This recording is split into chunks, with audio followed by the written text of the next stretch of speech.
Capítulo 12 da perfeição moral.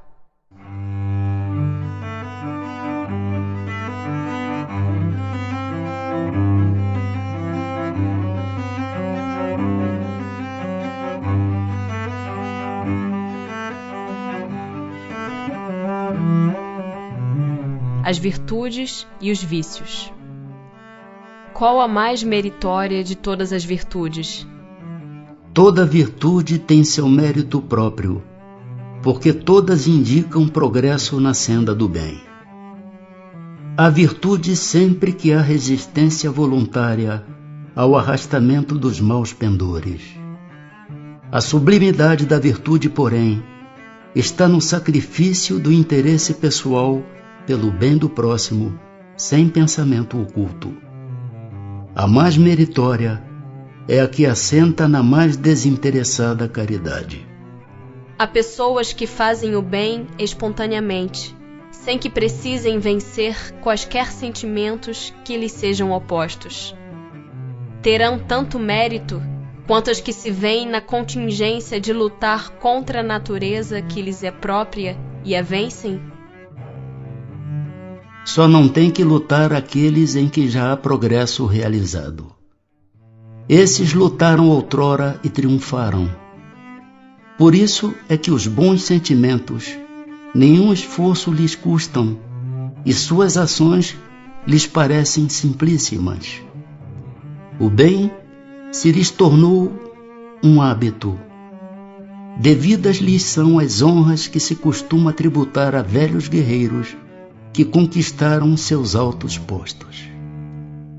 Como ainda estás longe da perfeição, tais exemplos vos espantam, pelo contraste com o que tendes à vista, e tanto mais os admirais, quanto mais raros eles são. Ficais sabendo, porém, que nos mundos mais adiantados do que o vosso, constitui a regra o que entre vós representa a exceção. Em todos os pontos desses mundos, o sentimento do bem é espontâneo, porque somente bons espíritos os habitam. Lá, uma só intenção maligna seria a monstruosa exceção. Eis porque neles os homens são ditosos. O mesmo se dará na terra, quando a humanidade se houver transformada, quando compreender e praticar a caridade na sua verdadeira acepção. Postos de lado os defeitos e os vícios acerca dos quais ninguém se pode equivocar, qual o sinal mais característico da imperfeição? O interesse pessoal. Frequentemente as qualidades morais são como num objeto de cobre, a douradura que não resiste à pedra de toque. Pode um homem possuir qualidades reais que levem o mundo a considerá-lo homem de bem.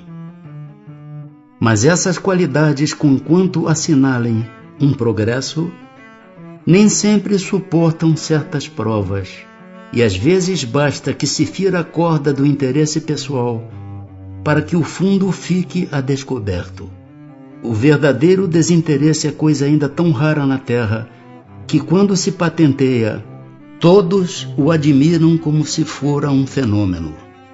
O apego às coisas materiais constitui sinal notório de inferioridade, porque quanto mais se aferrar aos bens deste mundo, tanto menos compreende o homem o seu destino. Pelo desinteresse, ao contrário, demonstra que encara de um ponto mais elevado o futuro. Há pessoas desinteressadas, mas sem discernimento, que prodigalizam seus haveres sem utilidade real, por lhes não saberem dar emprego criterioso. Tem algum merecimento essas pessoas? Tem o do desinteresse, porém não o do bem que poderiam fazer. O desinteresse é uma virtude, mas a prodigalidade irrefletida constitui sempre, pelo menos, falta de juízo.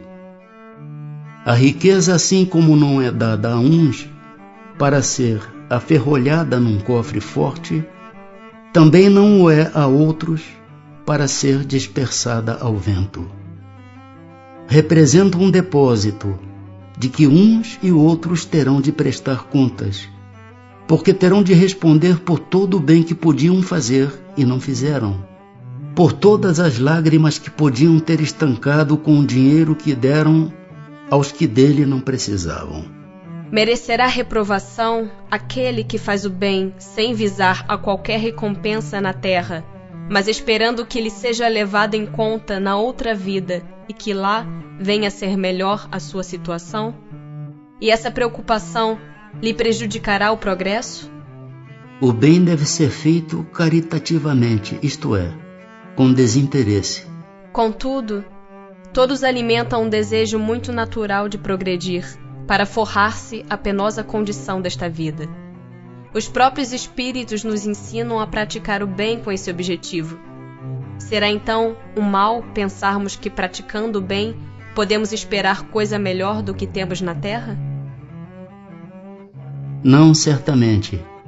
Mas aquele que faz o bem sem ideia preconcebida, pelo só prazer de ser agradável a Deus e ao seu próximo que sofre, já se acha num certo grau de progresso que lhe permitirá alcançar a felicidade muito mais depressa do que seu irmão, que mais positivo, faz o bem por cálculo e não impelido pelo ardor natural do seu coração. Não haverá aqui uma distinção a estabelecer-se entre o bem que podemos fazer ao nosso próximo e o cuidado que pomos em corrigir-nos dos nossos defeitos? Concebemos que seja pouco meritório fazermos o bem com a ideia de que nos seja levado em conta noutra vida. Mas será igualmente indício de inferioridade emendarmos-nos, vencermos as nossas paixões, corrigirmos o nosso caráter com o propósito de nos aproximarmos dos bons espíritos e de nos elevarmos? Não. Quando dizemos fazer o bem, queremos significar ser caridoso. Procede como egoísta todo aquele que calcula o que lhe possa cada uma de suas boas ações render na vida futura, tanto quanto na vida terrena. Nenhum egoísmo, porém, há em querer o homem melhorar-se para se aproximar de Deus, pois que é o fim para o qual todos devem tender.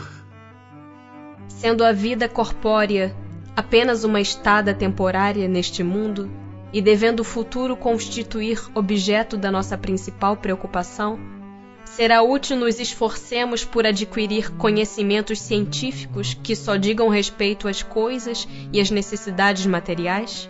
Sem dúvida. Primeiramente, isso vos põe em condições de auxiliar os vossos irmãos.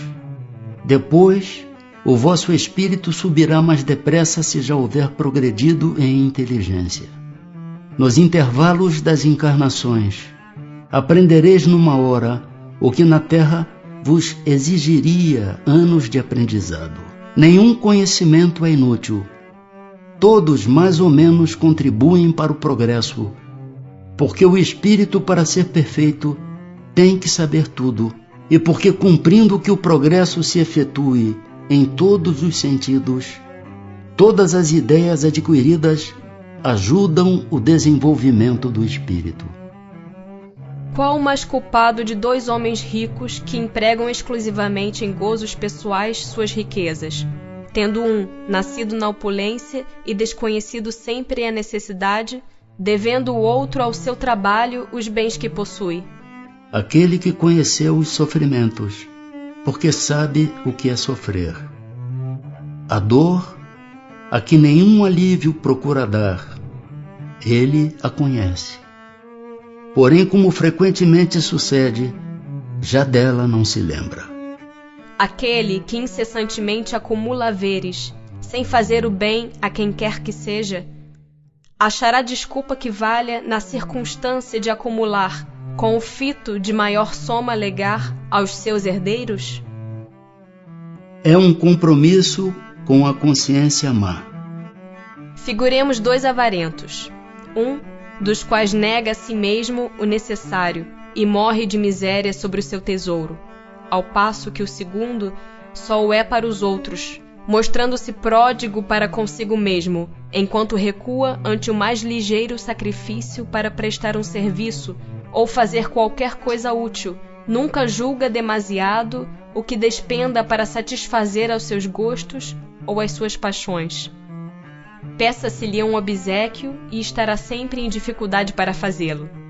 Imagine, porém, realizar uma fantasia e terá sempre o bastante para isso. Qual o mais culpado e qual o que se achará em pior situação no mundo dos espíritos? O que goza, porque é mais egoísta do que avarento. O outro já recebeu parte do seu castigo. Será reprovável que cobicemos a riqueza quando nos anime o desejo de fazer o bem? Tal sentimento é, não há dúvida, louvável, quando puro. Mas será sempre bastante desinteressado esse desejo? Não ocultará nenhum intuito de ordem pessoal? Não será de fazer o bem a si mesmo em primeiro lugar, que cogita aquele em que tal desejo se manifesta? Incorre em culpa o homem por estudar os defeitos alheios? Incorrerá em grande culpa se o fizer para os criticar e divulgar, porque será faltar com a caridade. Se o fizer para tirar daí proveito, para evitá-los, tal estudo poderá ser-lhe de alguma utilidade. Importa, porém, não esquecer que a indulgência para com os defeitos de outrem é uma das virtudes contidas na caridade. Antes de censurardes as imperfeições dos outros, vede se de vós não poderão dizer o mesmo. Tratai, pois, de possuir as qualidades opostas aos defeitos que criticais no vosso semelhante. Esse, o meio de vos tornardes superiores a ele. Se lhe censurais o ser avarento, sede generosos. Se o ser orgulhoso, sede humildes e modestos. Se o ser áspero, sede brandos.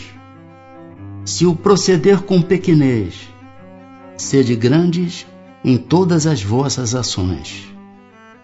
Numa palavra, fazei por maneira que se não vos possam aplicar estas palavras de Jesus. Vê o argueiro no olho do seu vizinho e não vê a trave no seu próprio. Incorrerá em culpa aquele que sonda as chagas da sociedade e as expõe em público? Depende do sentimento que o mova. Se o escritor apenas visa produzir escândalo, não faz mais do que proporcionar a si mesmo um gozo pessoal, apresentando quadros que constituem antes mau do que bom exemplo. O espírito aprecia isso, mas pode vir a ser punido por essa espécie de prazer que encontra em revelar o mal. Como em tal caso julgar da pureza das intenções e da sinceridade do escritor? Nem sempre há nisso utilidade. Se ele escrever boas coisas, aproveitai-as. Se proceder mal, é uma questão de consciência que lhe diz respeito exclusivamente. Demais, se o escritor tem empenho em provar a sua sinceridade, apoie o que disser nos exemplos que dê. Alguns autores hão publicado belíssimas obras de grande moral, que auxiliam o progresso da humanidade, das quais, porém, nenhum proveito tiraram eles. Será levado em conta, como espíritos, o bem a que suas obras hajam dado lugar?